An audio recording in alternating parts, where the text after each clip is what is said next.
ಭಾಷೆ ಅಮೃತ ಕುಡಿಸೋ ತಾಯಾಗಿ, ಭಾಷೆ ಅಮೃತ ಕುಡಿಸೋ ತಾಯಾಗಿ, ಭವಿಷ್ಯ ಬರೆವಂತ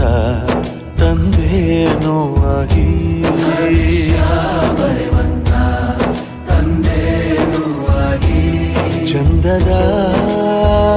ಜೀವನನ ನೀಡಿರೋ ಗುರುಗಳು ನಮ್ಮ ಗುರುಗಳು.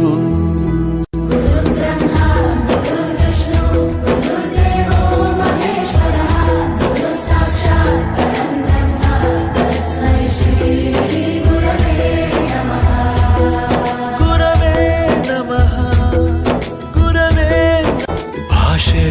ಅಮೃತ ಕುಡಿಸೋ ತಾಯಾಗಿ, ಭಾಷೆ ಅಮೃತ ಕುಡಿಸೋ ತಾಯಾಗಿ, ಭವಿಷ್ಯ ಬರೆವಂತ ತಂದೆನೂ ಆಗಿ, ಬರೆವಂತ ತಂದೆನೂ ಆಗಿ, ಚಂದದ ಜೀವನನ ನೀಡಿರೋ